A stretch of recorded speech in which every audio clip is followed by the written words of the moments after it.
మీ అందరికీ వందనాలు చెల్లించుకుంటున్నాను. ఏసయ్య సిలువలో పలికిన 7 మాటలో 3వ మాట మాట్లాడుకుంటా. యోహాను సువార్త 19వ అధ్యాయము 26 నుంచి 27 వరకు చదువుతాను.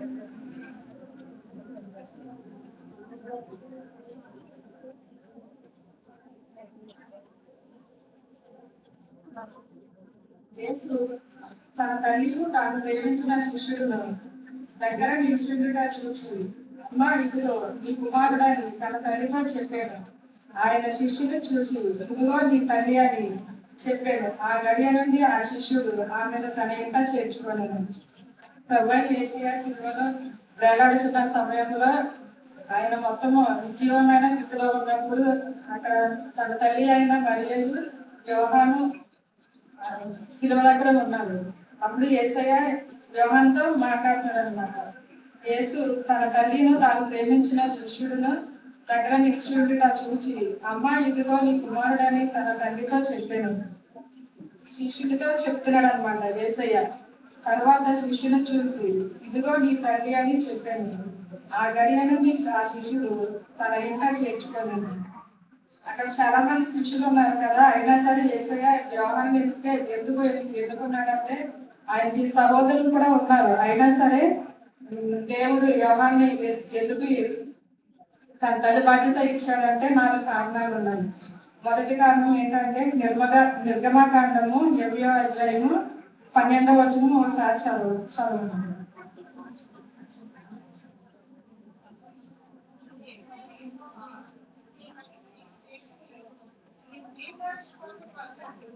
నీ తండ్రిని నీ తల్లిని సన్మానించుము. యేసయ్య మొదటి ఆజ్ఞ అయిన నీ తల్లిని నీ తండ్రిని సన్మానింపు అన్న ఆజ్ఞ యేసయ్య నెరవేర్చాడు అనమాట. మనం కూడా మన తల్లిదండ్రులను గౌరవించాలి, ప్రేమించాలి. వాళ్ళు వృద్ధాప్యంలో ఉన్నప్పుడు వాళ్ళని అన్ని చూసుకోవాలని వాళ్ళ బాధ్యతలన్నీ మనమే నెరవేర్చాలన్నమాట. సామెతలు 23-22 వచనం.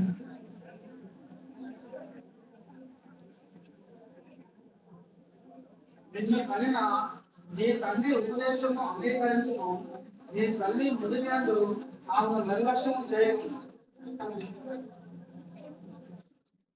నిన్ను కనిన నీ తండ్రి ఉపదేశము అంగీకరించుము. నీ తల్లి ముదిమియందు ఆమెను నిర్లక్ష్యము చేయకూడదంట. యేసయ్య కూడా అలాగే ఆయన చిన్నప్పటి నుంచి తన తల్లిదండ్రులకి ఎంతో సహాయపడాడు అనమాట. 12వ సంవత్సరం నుంచి తన తండ్రి అయిన యోసేపుకు ఆయన కార్పెంట్ పని చేస్తాడు అనమాట. కార్పెంట్ పని చేస్తున్న సమయంలో యేసయ్య కూడా తన తండ్రికి ఎంతగానో సహాయపడాడు అన్ని విషయాల్లో. పెద్ద కుమారుడైన బాధ్యతను కూడా యేసయ్య తీసుకున్నాడు అనమాట. అదేవిధంగా మనం కూడా మన తల్లిదండ్రుల్ని ఆ విధంగా చూసుకోవాలి. రెండవ కారణం ఏంటంటే మత్తయి సువార్త 12వ అధ్యాయము 48 నుంచి 50.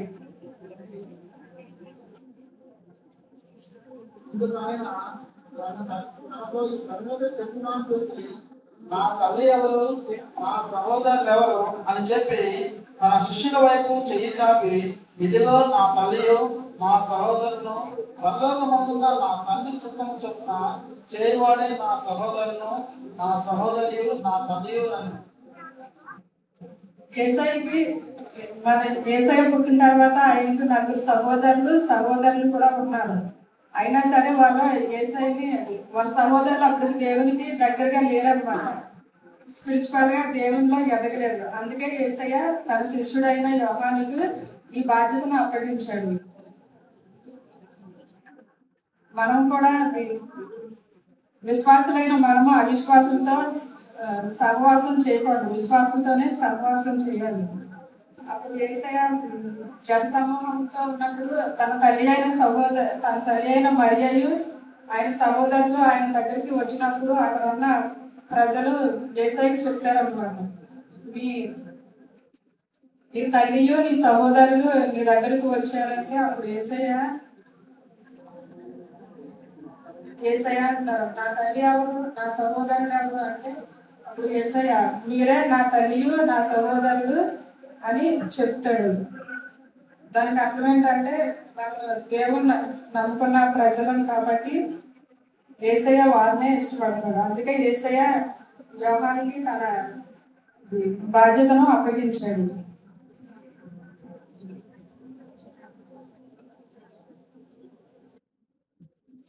మిగతా శిష్యులకి ఎందుకు అప్పగించలేదంటే యేసయ్య యోహాను ఎక్కువ సంవత్సరాలు బ్రతికాడు. అది శిష్యులు అందరూ మిగతా శిష్యులందరూ హతసాక్షులయ్యారు.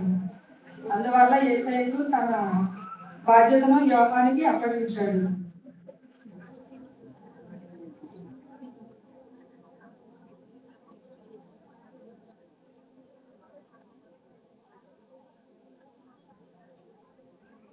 మూడో కారణం ఏంటంటే యోహాను సువార్త 13వ అధ్యాయం 23వ వచనం.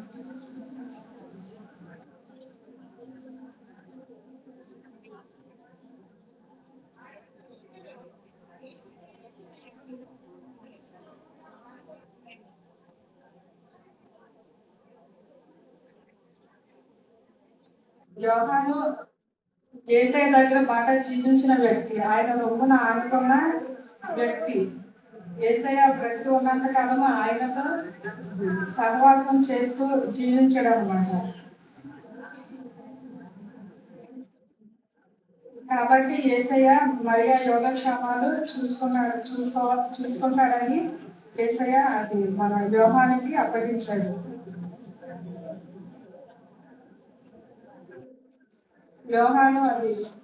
యోహాను సువార్త మొదటి యోహాను పత్రిక, రెండో యోహాను పత్రిక, మూడవ యోహాను పత్రిక కూడా రాయడానికి యేసయ్య యోహానికి సహాయం చేశాడు. అదేవిధంగా ప్రకటన గ్రంథం రాయడానికి కూడా యోహానికి ధన్యతనిచ్చాడు అన్నమాట.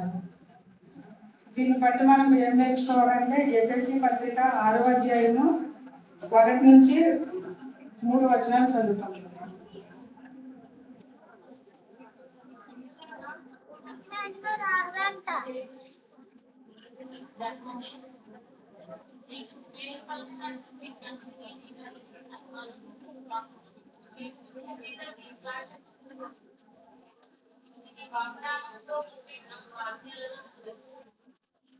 చిన్నపిల్లలారా, ప్రభునందు మీ తల్లిదండ్రులకు విధేయులయుండుడి, ఇది ధర్మమే. నీకు మేలు కలిగినట్లు నీ తండ్రిని నీ తల్లిని సన్మానించుము, అప్పుడు నీవు భూమి మీద దీర్ఘాయుష్మంతుడు అగుదువు.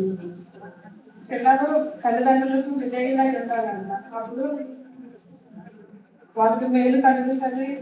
వారు దీర్ఘాయుష్మంతులు అవుతారు, భూమి మీద దీర్ఘాయుష్మంతులు అవుతారు అన్నమాట. యేసయ్య సిలువలో ఉన్నప్పుడు, సిలువలో వేలాడుతున్న సమయంలో కూడా ఆయన బాధ్యతను మర్చిపోలేదు. ఎంత శ్రమలున్నా, ఎన్ని కష్టాలున్నా ఆయన తన తల్లి బాధ్యత యేసయ్య యోహానికి అప్పగించాడు. అదేవిధంగా మనం కూడా మన బాధ్యత అంతా తల్లిదండ్రులను మనం జాగ్రత్తగా చూసుకోవాలి. చిన్న మాట దేవుడు దీవించుకుంటాడు.